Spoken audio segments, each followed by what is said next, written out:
호세아서 5장의 말씀은 이스라엘의 지도자들에 대한 심판과 또한 지도자들에 대한 하나님의 그 경고의 말씀으로 시작이 됩니다. 그래서 우리가 어제 함께 나누었었는데 1절부터 4절까지 어제 말씀 가운데 나누었습니다만, 제사장들과 또한 그 이스라엘 족속이라고 번역된 이스라엘의 왕자들, 그래서 그 이스라엘 가문, 또 이스라엘 그 말하자면 왕족 가문들을 말하는 것이고, 이스라엘을 다스리는 자들, 또 정치적으로 이스라엘을 다스리는 자들에게 행하시는 주님의 경고의 말씀이고, 그들이 백성들에게 그물이 되고 함정이 되고 또한 그들이 올무가 되었다.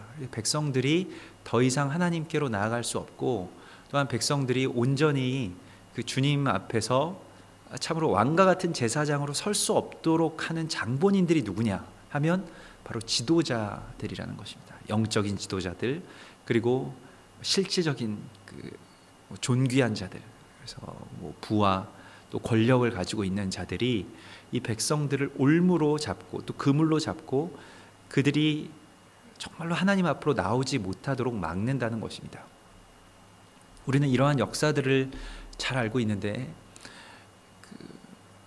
기독교가 물론 국교로 공인되고 또 로마에서부터 시작된 그 카톨릭에서부터 전 유럽으로 다 퍼져나갔지만, 그러나 그들에게서 이제 잘려나간 것들이 있는데, 그 잘려나간 것들 가운데 우리가 알고 있듯이 기독교가 그 로마의 그 국교가 되면서 그 이스라엘의 뿌리, 그러니까 이스라엘적인 것, 유대적인 것들을 다 말하자면 자르도록 하였고, 더 큰 문제는 무엇이냐면, 이 하나님을 믿는 그 믿음이라고 하는 것은 사실은 그 이스라엘의 말하자면 그 종교라고 표현을 하기는 좀 그렇습니다만, 어찌 되었든 이스라엘의 종교, 그러니까 유대교라고 하는 것은 실은 그 말씀의 종교 아닙니까? 이 토라를 계속해서 읽고, 토라를 읽기 전에 기도하고, 토라를 읽으면서 기도하고, 그 토라의 말씀으로 또 회개하고, 토라의 말씀으로 간구하고,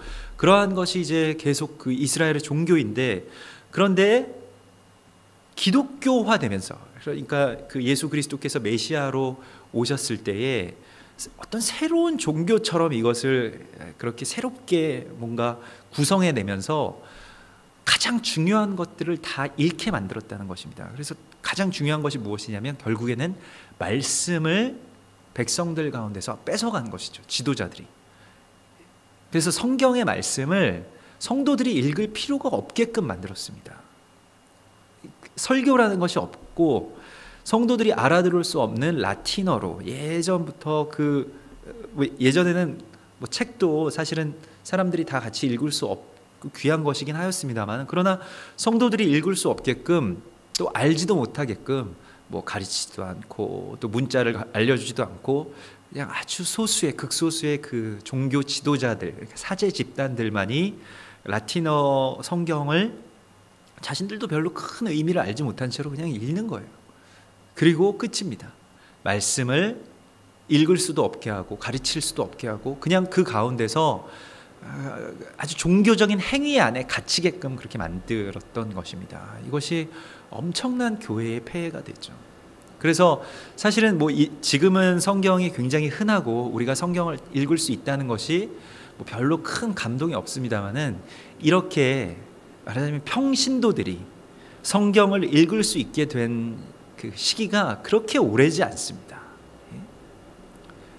이것은 이 근대에 그 부흥의 역사가 시작되면서부터, 성령에 의한 부흥의 역사가 새롭게 시작되면서부터, 그 웨일즈와 평양, 그 인도, 또 LA 아주사 이런 곳에서 부흥의 운동이 시작되면서부터 오히려 그때 다시 성경으로 돌아가게 되고, 또한 말씀 가운데로 다시 성도들이 돌아가게 되는 역사가 일어난 것이지, 아주 최근까지 카톨릭에서는 설교 없이 미사 가운데서 그 신부들이 그 라틴어 성경을 읽는 것으로 그 설교를 대체하죠.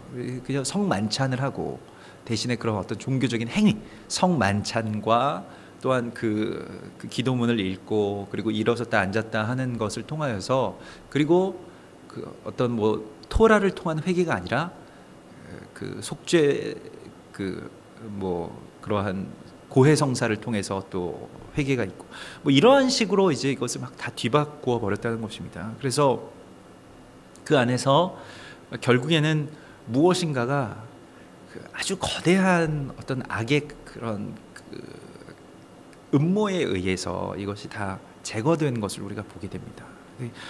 그것이 결국에는 그 영이 결국 다 같은 영이죠. 우상숭배의 영이고 또한 우리를 분리시키는 영이고 또한 교회와 이스라엘을 또 유다와 다른 그 흩어진 이스라엘을 그렇게 분리시키고 서로를 살해하도록 만드는 그 영, 아주 오래전부터 그렇게 우리를 괴롭히고 또한 우리를 살인자로 만드는 그러한 영들로 지금까지 활동하고 있는 것입니다.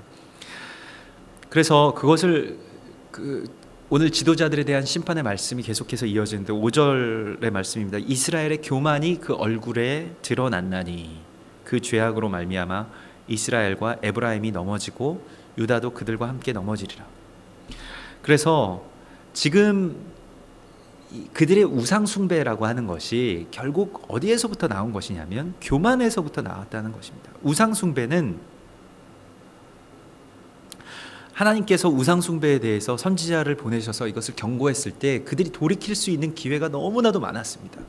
그런데 문제는 그들이 그것에 대해서 대수롭지 않게 생각했다는 데 있습니다. 교만하게 되면 그렇게 되죠. 우상숭배를 하는 데 있어서 이것이 우상숭배라고 인정을 하기가 너무나도 어려운 것이죠. 교회가 계속 우리가 돌이키고 겸손하지 않으면 교회의 잘못을 인정할 수가 없게 됩니다. 우리가 그 자기 기만에 대하여서 함께 예전에도 나누었습니다마는 그 자기 기만 가운데로 계속 빠져들게 되어서 인정하지 못하게 되고 또한 그 하나님께서 주신 그 진리에 대해서 들어가지 못하게 되는 상황 가운데 간다는 것입니다. 잠언서 16장 18절에 보면 교만은 패망의 선봉이요 거만한 마음은 넘어짐의 앞잡이니라고 말씀하셨는데요. 교만이 패망의 선봉이고 그 거만한 마음이 넘어짐의 앞잡이가 되는데 그러면 겸손한 것은 어떤 것이냐 하면 그 잠언 16장에 계속 이어지는 말씀 19절 20절로 이어지는 말씀은 겸손한 자와 함께 하는 것.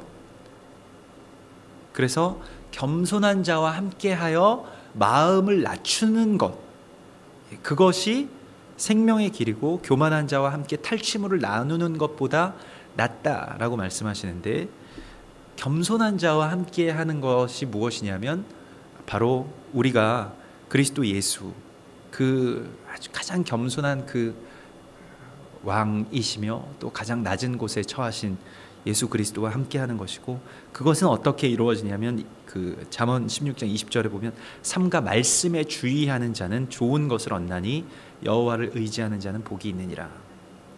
말씀에 주의하는 것입니다. 말씀 가운데로 돌아가는 것입니다. 결국에는 이 교만이라는 것이 어디에서부터 틈을 타게 되느냐, 그 말씀에 주의하지 않는 것에서부터, 말씀을 주목하여 보지 않고 또한 말씀을 정확하게 보지 않고 그것을 약간씩 비틀어서 자기의 편의대로 생각하는 것입니다. 사단이 아담과 하와를 시험할 때 말씀을 가지고 시험을 하죠. 하나님이 이 선악을 알게 하는 나무 열매를 먹지 말라. 이 동산의 실과들은 다 너희가 먹어도 좋은데 선악을 알게 하는 나무 열매들은 너희가 먹지 말라고 말씀하셨을 때에 그렇게 먹지 않았는데 사단이 그 말씀을 가지고 시험을 하기 시작하는데 그건 무엇이냐면 하나님이 정령 이 동산의 모든 나무 열매를 먹지 말라고 하셨느냐 하고 살짝씩 비틉니다. 그래서 아니라 하나님이 이 동산의 모든 열매를 먹으라고 하셨다.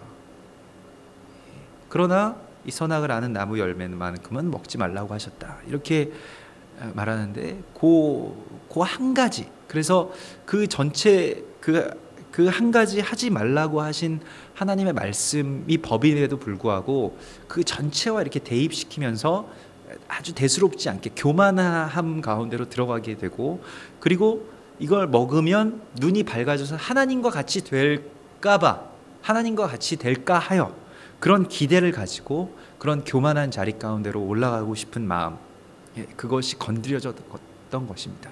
그래서 우리의 어떤 악의 근원이라고 하는 것은 결국 교만이죠. 그리고 그 교만 가운데서 헤어나오지 못하는 것이 우상 숭배입니다.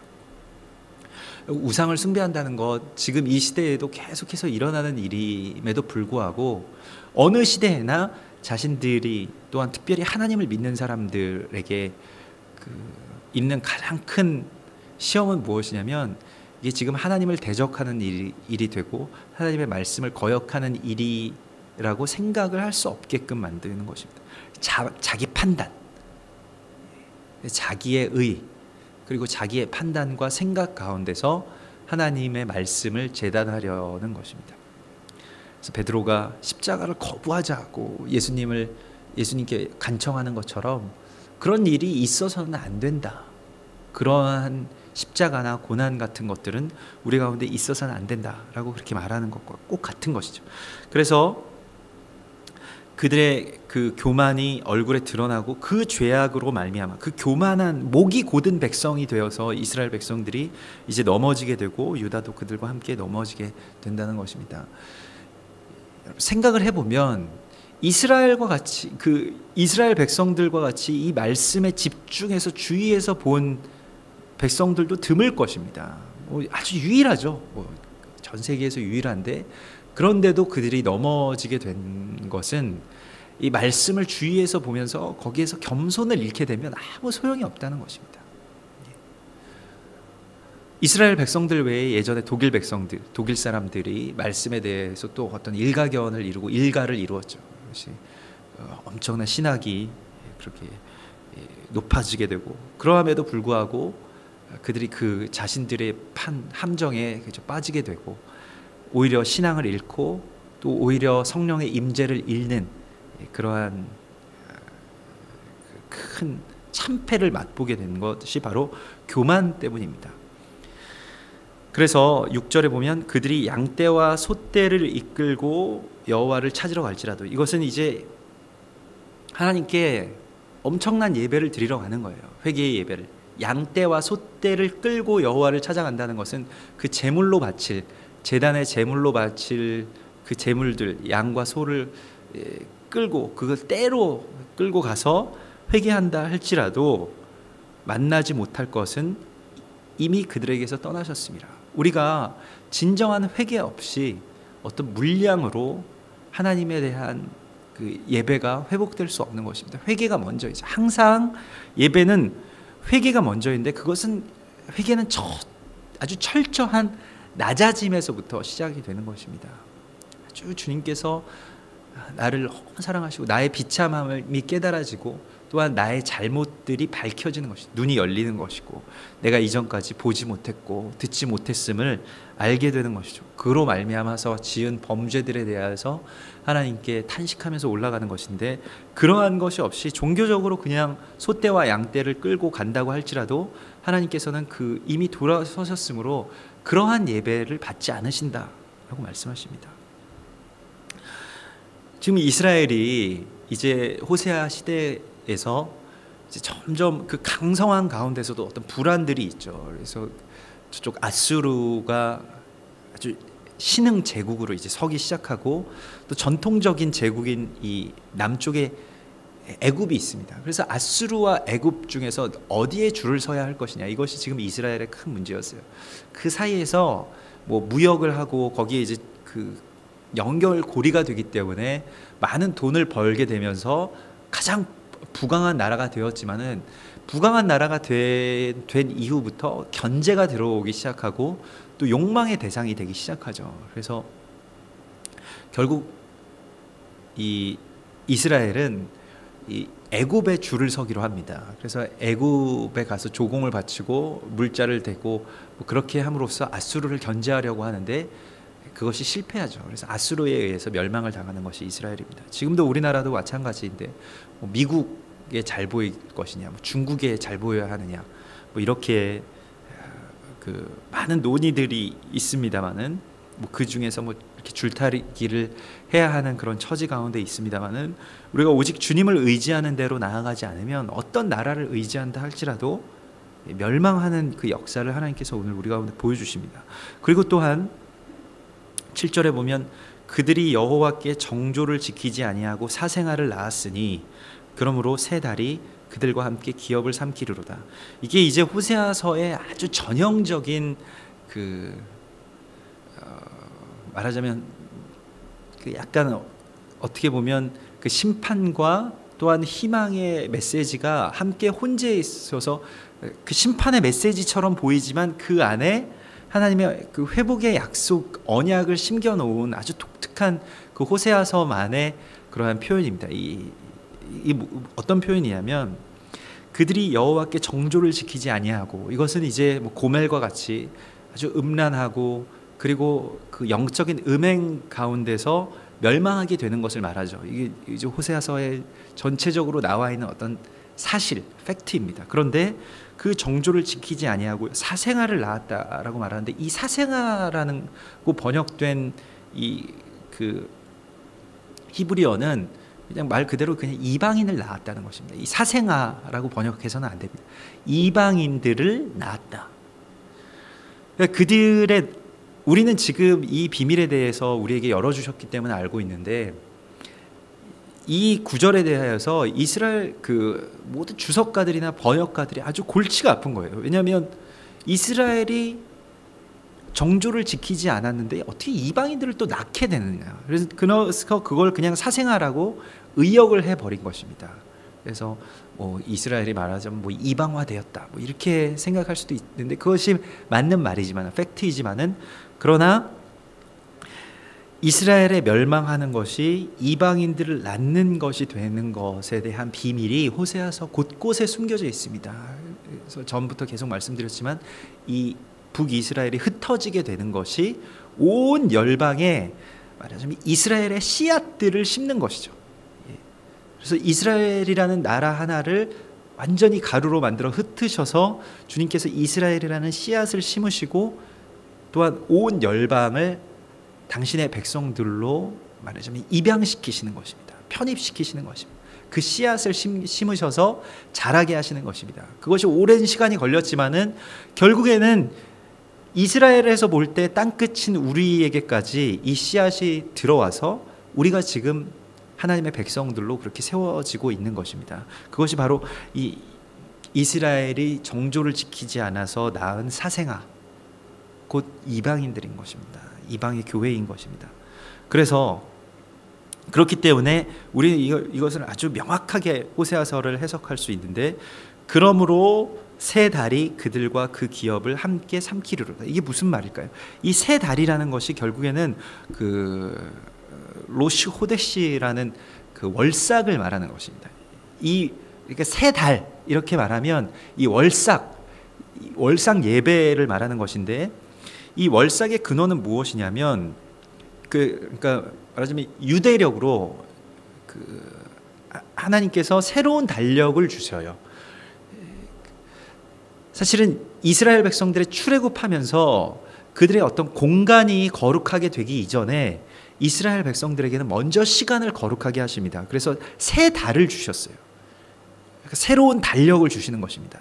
새로운 절기의 달력을 주시고 새 달을 주시고, 이제 그 애굽 땅에서 사용하던 그 태양력에 근거한 달력들을 너희가 사용하지 말고 주님께서 주시는 이 월삭의 예배로부터 시작되는 새로운 달과 시간들을 살아가라고 말씀하시는 것입니다.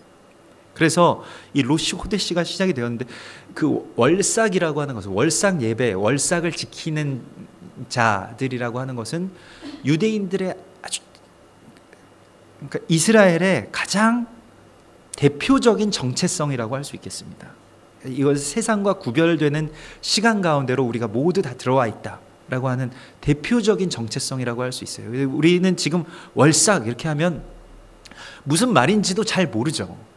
완전하게 다 제거되었기 때문에 그렇습니다. 완전하게 그것을 다 없애버렸기 때문에. 그런데 그 하나님께서 출애굽하는 이스라엘 백성들에게 새로운 달력 시스템을 주셨는데 여기에 대해서 조금 더 알아보면 이는 이스라엘 백성들이 더 이상 애굽의 달력에 따라서 살지 않고 스스로 자신들의 시간을 하나님에 의해서 하나님이 주관하시는 시간 가운데로 들어가는 것을 의미했습니다. 그래서 월삭 예배를 드리는데요. 항상 월삭이 되면 그 사내들인 공의회에서 이 날이 이제 월삭입니다라는 것을 공포하게 됩니다. 그래서 출애굽기 12장 2절에 보면 이 달이 너희에게 달들의 시작이 될지니 곧 그것이 너희에게 한 해의 첫 달이 될지니라. 그래서 이스라엘 백성들에게 그 한 해의 첫 달이 되게 새로운 달을 하나님께서 주시죠. 그리고 그 월삭일이라고 하는 것은 단순히 매달의 첫째 일을 의미하지 않고 더 많은 영적인 의미를 내포하고 있는데 민수기에는 민수기 28장 11절과 15절에는 이런 구절이 있습니다. 너희는 너희의 달들이 시작되는 때에 어린 수소 2마리와 순양 1마리와 1년 되고 점없는 어린 양 7마리로 주께 번제 헌물을 드리되 또 항상 드리는 번제물과 그것의 음료 외에 염소 새끼 1마리를 죄의 제물로 주님께 드릴 것이라. 그래서 그 월삭일 날 죄의 제물까지 하나님께 드리게 됩니다. 그래서 이날은 다시 새롭게 되는 것, 다시 태어나는 것, 다시 내가 거룩하고 정결한 하나님 나라의 백성이 되는 것, 이 세상에 속한 자가 아닌 하나님 나라의 백성으로 살아가게 되는 것을 말하는 것입니다. 그래서 우리가 이 월삭에서는 월삭을 축복하고 또 아주 작은 속죄일로 이날을 드립니다. 그래서 아주 작은 욤키프로 작은 속죄일이라고 해서 염소를 드리게 되고 월삭 당일날에는 안식일과 같이 그들이 지키게 됩니다. 그래서 이날에 오직 주님께서 우리와 함께 하시는 날이고 또한 월삭이라는 것 자체가 말하자면 초생달, 완전히 달이 없어지게 되는 때에서부터 이제 시작이 되는 것이기 때문에 특별히 하나님의 온전한 통치가 이 날을 지배하고 또 우리의 시간을 다스리신다라고 하는 의미가 있는 것입니다. 그래서 우리가 이 로시 호데시에 대하여서 이 월삭을 지키는 것에 대하여서 교회는 전체를 다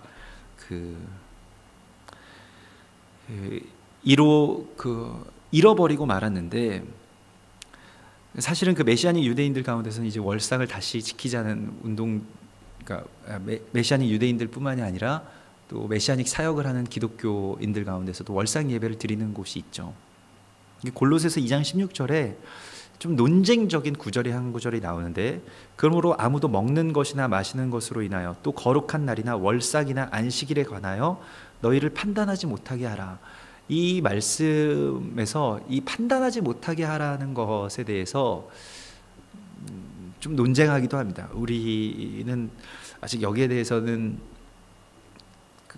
저는 아직 완전한 확증은 없습니다만은 어찌되었든 메시아닉 사역자들 가운데서는 이 판단하지 못하게 하라는 그 헬라어 구절을 월삭을 지키는 것에 대해서 주위 사람들이 비난해도 개의치 말아라 이렇게 해석하기도 합니다. 그래서 그 월삭을 우리가 다시 지켜야 된다라는 말이 있다는 것인데 그것에 대해서는 저는 바울의 어떤 전체적인 그 주장과는 조금 다르다고 생각을 합니다만은 그러나 아무튼 그러한 구절이 있습니다. 그런데 중요한 것은 구약에서 계속 예수님 당시까지 또 예수님 이후에 바울의 시대 초대교회 성도들까지 다 월삭에 모여서 예배드렸다는 것입니다. 그날을 또 하나의 거룩한 성일로 선포하고 매월 말하자면 그 하나님의 시간 가운데로 들어가는 선포가 계속해서 있었다는 것이죠. 그래서 결국 오늘 이 말씀은 무엇이냐면 이스라엘이 흩어지게 되어서 이스라엘이 이제 심판을 받아서 멸망하여서 그들이 온 열방에 이제 이방인들이라고 하는 다른 또 이방의 이스라엘, 이방에 흩어진 새로운 이스라엘을 낳게 될 것인데 그러므로 새 달이 그들과 함께 그 기업이 될 것이다 라고 말씀하시는 것입니다. 새로운 하나님의 역사와 시간 가운데로 그들이 들어올 수 있게 될 것이라고 말씀하시고 지금 우리는 그러한 정말 말 그대로 뉴 시즌 가운데로 들어와 있습니다. 아주 놀라운 사실은 어떠한 역사의 기점이 있다면 분명히 영적인 역사, 교회사나 영적인 구속사의 그 훗날의 어떤 기록 가운데서는 2012년을 한 기점으로 삼을 것은 아주 분명합니다. 아주 자명합니다. 어떠한 시기가, 한 시대가 끝나고, 말하자면 애굽력이 끝나고, 또 이 로시오데시의 여호와의 달력이 시작되는 것과 같은 그러한 은총의 시간 가운데 지금 우리가 있는 것입니다. 그래서 이 날이, 우리가 지금 지키고 있는 이 날이 2012년 얼마 남지 않았습니다만은, 며칠 남지 않은 그 시간 가운데서 우리가 감사해야 할 것은 주님의 시간 가운데로 우리를 불러주셨다는 것입니다. 그리고 이 일을 위하여서 주님께서는 당신의 아들을 버리셨고, 또한 당신의 백성들을 완전히 멸망시키셨다는 것을 우리가 알아야 됩니다. 그 은혜를 우리가 생각해야 할 것입니다.